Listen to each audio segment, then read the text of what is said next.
IWC Ingenieur is one of Gérald Genta's legendary watches. It's up there with the Nautilus and the Royal Oak. Unfortunately, it costs more than a 2015 Honda Civic EX sedan, and apparently you need to look like Brad Pitt for it to look good on your wrist. So what about us, the 99% who don't have those two assets? Well, it's a good thing that Viqueria here dropped this alternative, the Viqueria Prometeo. And this one doesn't even cost more than a Honda Civic's headlight assembly. Now, this thing comes in at a 39mm diameter. It's only 12mm thick, which is surprising. We'll get to the dimensions a little bit later. And it comes in at a 48mm lug distance. That includes the male end links right there. Now, we normally would talk about the 20mm taper, but here, since this is an integrated bracelet watch, we're not gonna even bother with that, but we do have a 23.5mm to 18mm taper that makes it a little bit more comfortable for everyone to wear. This is 100 meters water resistant, and it's sporting an NH35 caliber. Of course, the front side is a sapphire crystal that's also anti-reflective coating. Now let's put it on my wrist. On my 6¼ inch wrist, this diameter 39.5mm fits very well as I have small wrist, and all of these H links gives off that shimmering reflection through its very large facets. Very desirable and very nice looking. Also, the taper from 23 to 18 is very comfortable as you point on to this clasp. This clasp is very blocky and very simple, just a brush finish with all of that those letters engraved to it. It's a twin trigger clasp, which is very serviceable, very functional. And there is no micro adjust on this one. As you can see, this is mounted only with these adjustment holes using spring bars. Overall, this clasp and bracelet is a very decent alternative, as much as you could see that it's also a very thin bracelet that has its own positives and negatives that we want to point out. Now, as we look at the caliber is an NH35 movement, which is housed in this case that is also protected with a screw-down crown. Now, this is very easy to operate, as many of you may already know how to set the time on these kinds of calibers, and the date window is conveniently placed at the 6 o'clock position. Now, overall, this is a very nice watch that has all of the things going on for it on the dial, and which is the true highlight of this model. Of course, the bracelet and the case may seem familiar because it really is. Viqueria isn't shy about the Genta inspiration. Side by side, the IWC Ingenieur 40, the Prometeo feels like that long-lost Italian cousin who spent a little too much time in Mama's kitchen. Familiar in the face, heavier in the waistline. The Engineer is thinner, sleeker, and even a little more curvier than you'd expect. The Prometeo, not so much. But honestly, that's part of the charm. It's the same design DNA, just served with a little extra pasta. You can see it from the sides. The bezel is obviously taller, and the case is angular and very flat, compared to the IWC that has a little bit more finesse, thinner bezel, and a slightly more cambered and curvier side. On the wrist, obviously, the Engineer would feel a lot more premium, a lot more luxurious with all of those satin finishes and that bolder, much thicker bracelet. And if you've been around watches enough, you understand that there's a certain appeal when it comes to heavier, more robust watches such as the Engineer. Now compare that to the Prometeo, it feels kinda light and underwhelming, especially when you have that very thin bracelet. Now, don't get me wrong, this might be the full intention of Viqueria here, but when it comes to personal preferences, I prefer that my sports watches to be a little bit heftier than this. Dial-wise, Viqueria also captured that IWC spirit. One of the engineer's signature is that weave pattern on the dial. It gives it a lot of texture while not being too distracting.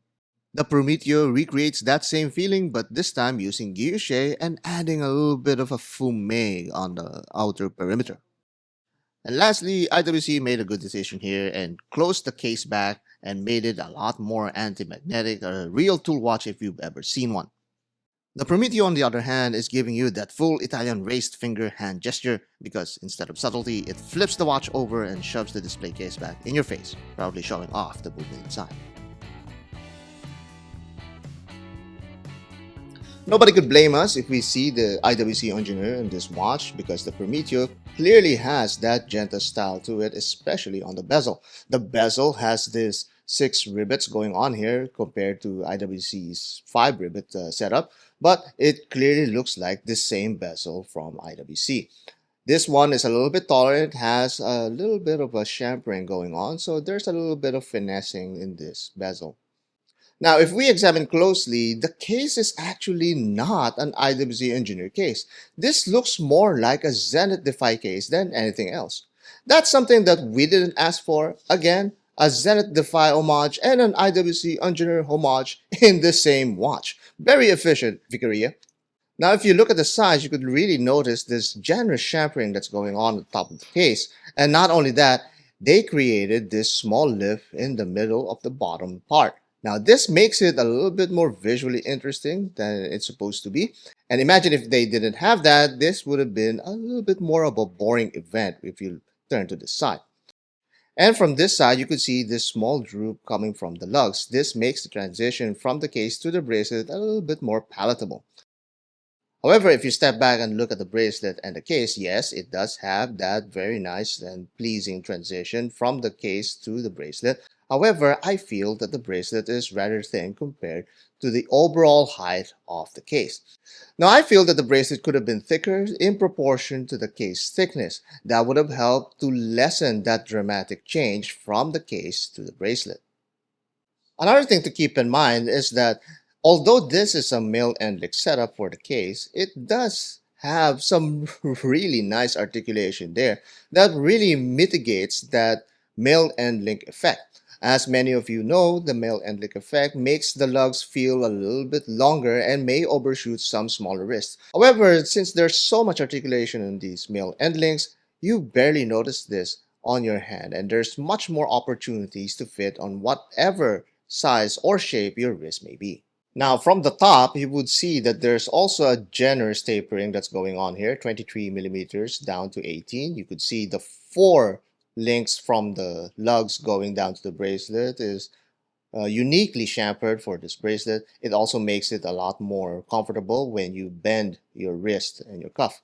There's some slight jingling going on here, but this is normal with most bracelets, especially with this price point. On the sides, you could see also that this is hooked together using push pins, which also helps with the thinness of the bracelet. If they use screw pins for this, I wouldn't mind. It would make it a lot more efficient. But then again, they are aiming for, I guess, a more thinner profile for this bracelet than anything else. And it also helps that it could be a lot less costly to produce these kinds of bracelets. There's some slight chamfering going on this top side, but it's mostly flat and brushed. So it kind of looks a little bit more toolish on that regard. And when we go to the clasp, this is where I think they tried to cheapen out when it comes to these components. As much as I say that it's cheap or less costly, if you put it in some other words, this still is more solid than what Seiko usually puts out.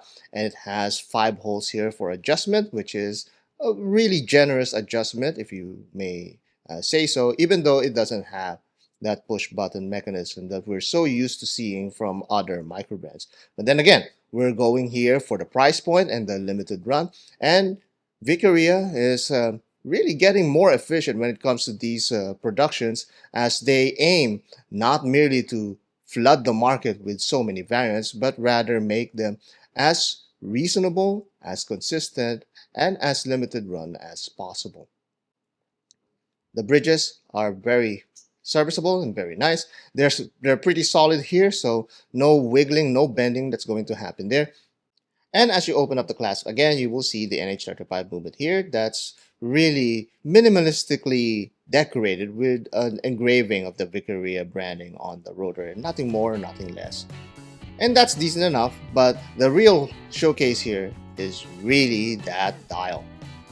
It needs to be said that it's getting more popular to use these CNC guilloché dials. It's still not getting old and it still looks very, very nice.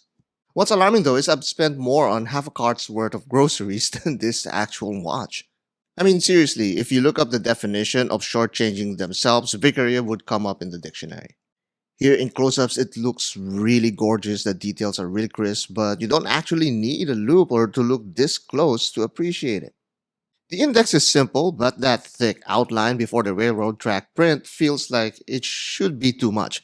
On paper, it sounds overdone, but on this dial, it somehow works. If you stretch the logic just a little further, it's even functional. An extra frame of reference that adds structure. More importantly, it adds another quiet nod back to the engineer aesthetic. And that loom, it's big, glowing bars, and a full inner track and hands you can't miss. Where IWC fails, Viqueria made sure that this thing actually gets noticed in the dark. Viqueria says that Prometeo is a blend of heritage and modernity.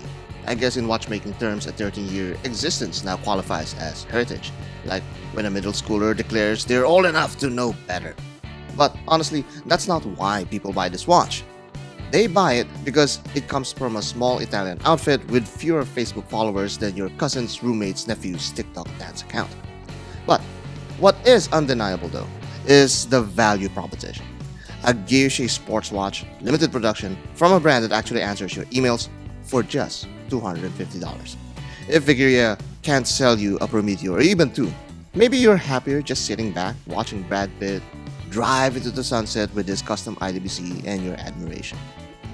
Now that's fine, but don't pretend that you didn't notice the smarter option sitting right here.